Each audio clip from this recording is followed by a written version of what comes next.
Next option, animated 2D/3D charts. So if you want your students or audience to see their results in a flashier format than just the one-dimensional charts that we see below, this will enable you to do that. And this will actually put your charts into a flash format. Now, I initially have to insert a regular chart slide, which I did, because that actually inserts a slide into the presentation. Now I can exchange the one-dimensional for a three-dimensional by just clicking on the one that I want. Now, first of all, it's going to tell me that I must have Flash installed in order for this to work. I do, thank you very much. Click Close. And right now it's just going to give me this very generic screenshot. There's nothing special about this. But let me show you what this looks like in presentation mode. Okay, so I'm going to put it on simulated again. Sure, we'll reset. All right, we'll start the slideshow. Now, when I shut down polling on this question, it's going to show the results in a quite different format. Gives it in a flash. Oh. Yeah, so this is a little bit different right here. Now, the only drawback with this is that I use my mouse to advance through presentations. My mouse is actually disabled right now. Okay, so I can use anything else but my mouse to advance. The reason I can't use my mouse, because if I go in the upper right-hand corner and click the drop-down and put in a 3D donut chart, I can go ahead and click on these pie pieces to separate, to highlight something, then another click will bring the pie pieces back together. Okay, so that's the reason why the mouse is disabled, because you can go ahead and do that. Okay, so this is an animated 2D/3D chart. Now if I click Escape, it's just going to go ahead and bring me back to the original way that it looked.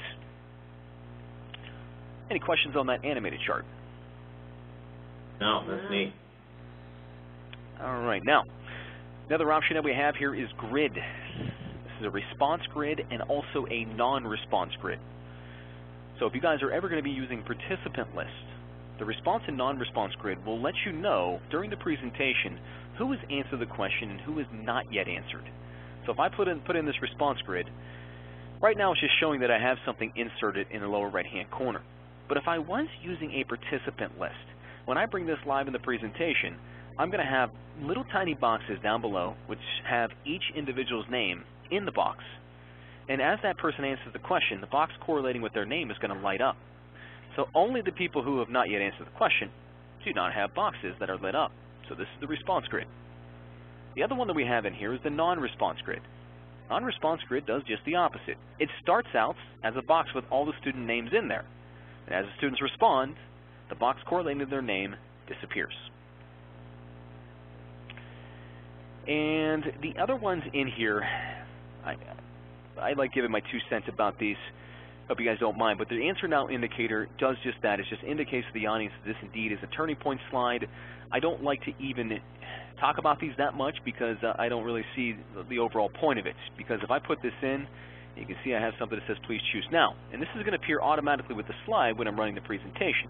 But the way that I look at it is that if I'm a participant in this audience and I have a card sitting in front of me and a slide comes up and has a question on it, I can usually put 2 and 2 together. That I should probably pick up the question and answer it using this card. I probably don't need anything that's going to prompt me to answer the question. In fact, I think it's a little bit distracting because now it's taking my attention off of the question and putting it on this little please choose now. Just my 2 cents. I have a question. Yeah, go ahead, Jeff. Say you wanted to have a question slide and you wanted to explain the question before they could vote. Right now, I think when it goes on the slide, polling is open automatically. There's no way to actually alter that. So regardless of the slide type or anything like that, there's no way to change polling opening up automatically. Okay, so we'll always do that regardless. Now, the only thing that saves you is, let's say that the slide pops up, and it's a turning point slide, and somebody just clicks a button, whether they do it accidentally or they answer the question immediately, but you want to explain the question a little bit. While polling is open, participants can change their answer choice as many times as they want to. So if they initially hit something that they didn't want, as long as polling is open, they can just click another button to change their response. So that is an option for them. But there's no way to actually alter the polling opening up. I think I was just saying to Jeff, there might be 2 ways we could do it. One is you have a slide before the polling slide. That looks the same. That looks the same, but it's just a slide. Right. You know, that's one way. And another way is just the style of the presenter saying, okay, I want to talk, don't hit your buttons. I want to ask you this question. Now, before I ask this question, I want to clarify, you know what I mean? It's the style of the presenter, just having... Yeah, it really does. Yeah, I agree. I think it's a good idea to put, and I've seen it done before where people put the question on the previous one, especially if the question is really long and involved. They'll put it on a regular PowerPoint slide, and then they'll say, okay, does everybody have their answer choice? Good. We're going to advance now, and I want you to go ahead and answer it with the buttons. Yeah. And a lot of it comes down to just, you said, you got to have a little bit of management when you're giving a presentation. And if you just let people do whatever they want with those cards, then they will. They're going to start clicking buttons whenever they want to because it's a new technology and it's a novel thing for them. But if you have a little bit of control and say, hey, don't press anything yet, I want to talk about this, then usually people adhere to that. Can you use PowerPoint animations so the questions aren't visible right away until you click? I don't recommend using any animations whatsoever on these turning point slides because do remember, if you put any of these inserted objects in here, such as a countdown time or a correct answer indicator, this is being read by Turning Point as a custom animation, and it comes in a particular sequence. And we know a countdown timer comes in on our first click. Well, if you have something else that's supposed to come in on the first click, because it's PowerPoint exclusively, it's going to override the countdown timer. Basically, I've seen some really bad things happen when you start including animations on these Turning Point slides. Turning Point doesn't work. Got it.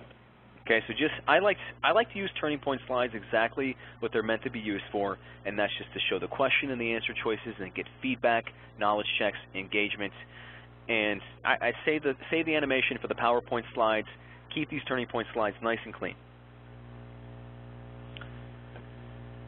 All right, now the only other thing we have on here, the response counter. I do want to cover this because this is sometimes misunderstood.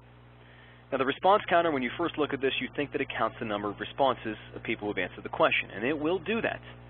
The other thing that it will do that people don't realize is shut down polling automatically once everybody has answered the question. Well, this is good and bad. It's good because you don't have to shut it down as the presenter. It'll do it for you. It's bad because, well, what if not everybody answers the question? And also, what if that last person who answers would like to change their response? Well, they can't because they shut down polling. And I also have to let the software know ahead of time how many people are going to be in my audience. And I actually do this through the Turning Point settings. So if I go to Tools, down to Settings, I click on Response Device in the upper left-hand corner. The third category down is Response Card Miscellaneous, and the second option is Expected Devices. So if I know there's going to be exactly 50, that's what I'm going to type out. Now I want to go to the Insert Object and put in a response counter, put in a meter. I don't know why I didn't take on the, I didn't apply all. My apologies. I should have applied it all and it would have taken it on. But right now we have 0.75, which means when I run this live, the 75th person who answers this question is going to shut down the polling.